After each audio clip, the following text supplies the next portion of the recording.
when I'm making this video. And we're going to work on making a large, and I almost put walnuts in there, but I wanted to stick, it smells so good. So I'm really hoping. Check on them in about 15 minutes and I'll probably kind of flip them and turn them around. You make your own Bran Muffins. What recipe do you use? Let me know. Hey my friends, I hope that you are doing well. I am in the kitchen and we are spending the evening together. It's evening time when I'm making this video. And we're going to work on making a large amount of Bran Muffins. Did you know you can make muffins from the Bran Flakes cereal? Absolutely, yes you can. Or if you have Raisin Bran, that's perfectly fine to use too. I've been racking my brain on how we could use these Bran Flakes, and I came across this recipe and I figured to myself some sort of muffin. And I found one. And guess what else? I found one that we'll be using our whey from the yogurt we recently made together. So stick around and let's get to baking in the kitchen. I've got quite the list of ingredients here. I will put a link down to where I found the recipe down below.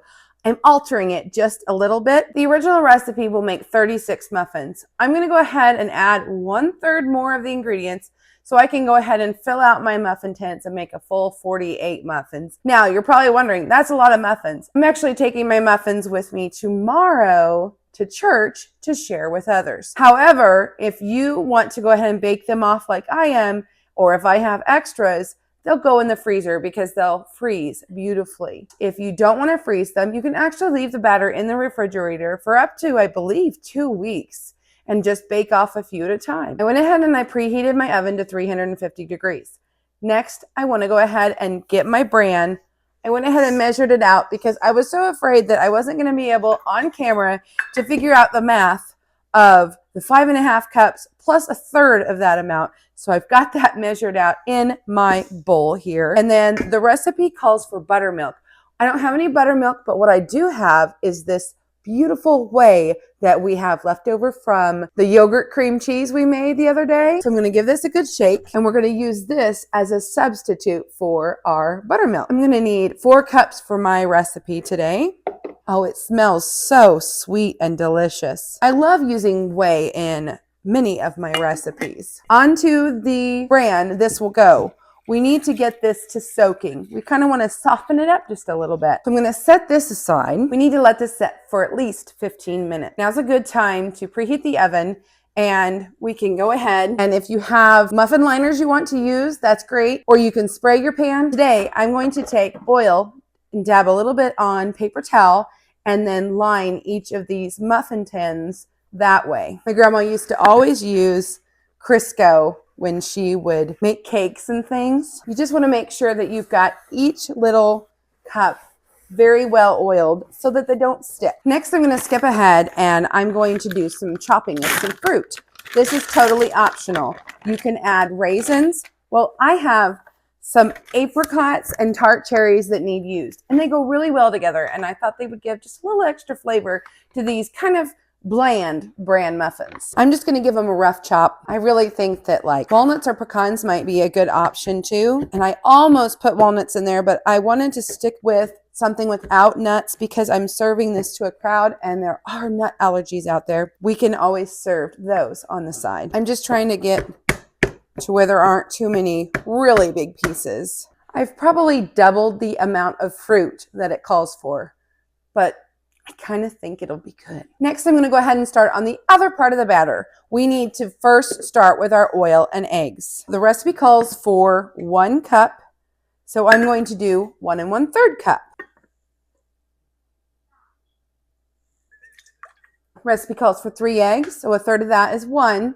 So now we'll use 4 eggs. I'm being very brave today.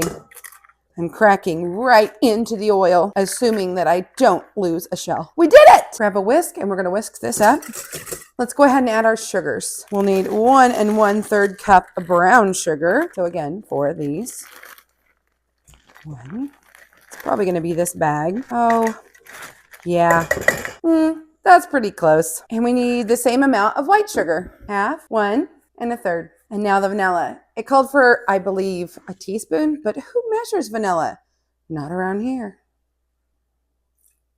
A glug. Make sure the sugar is kind of all broken up. So I'll give this a quick whisk. To this, I will add in our softened bran. Our bowl is getting really full. And mix this up together real quick. I'm going to put everything back in this bowl. That was counterproductive, wasn't it? That just didn't work out very smart at all. You know, muffins, you don't want to overbeat them. And that's why there's a special order of the way we do these things. That's our wet ingredients. Now we're going to work on our dry ingredients. All-purpose flour. It calls for 3. We need 4. 1, 2, 3, and 4. Now we need 3 teaspoons plus a tablespoon of both baking powder and baking soda. Were you aware that 3 teaspoons is actually a tablespoon?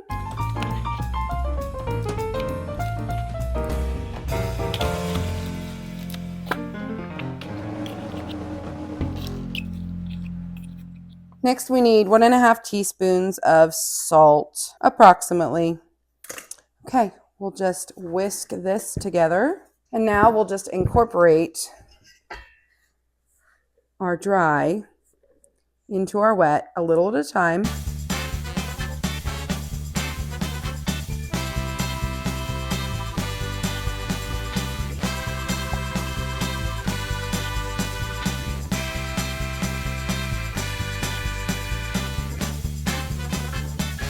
And remember, we're just kind of incorporating everything.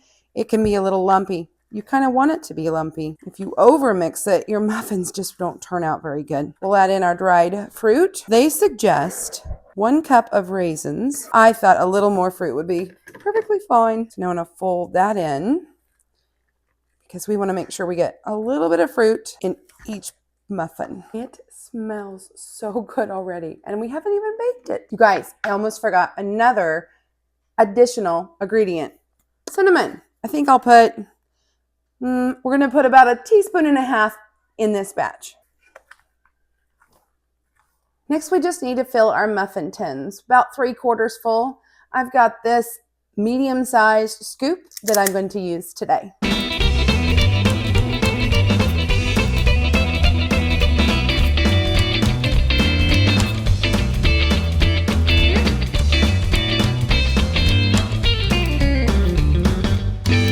Into our oven. These are going to go for 25 minutes. I'm going to check on them in about 15 minutes, and I'll probably kind of flip them and turn them around. I don't do a lot of baking with this oven upstairs too often, so I'm going to keep a close eye on it. But we're going to be probably in about the 25-minute range. Okay, so at the 15-minute time, I went ahead and I thought they looked pretty done. So I checked a couple, and looky here, guys.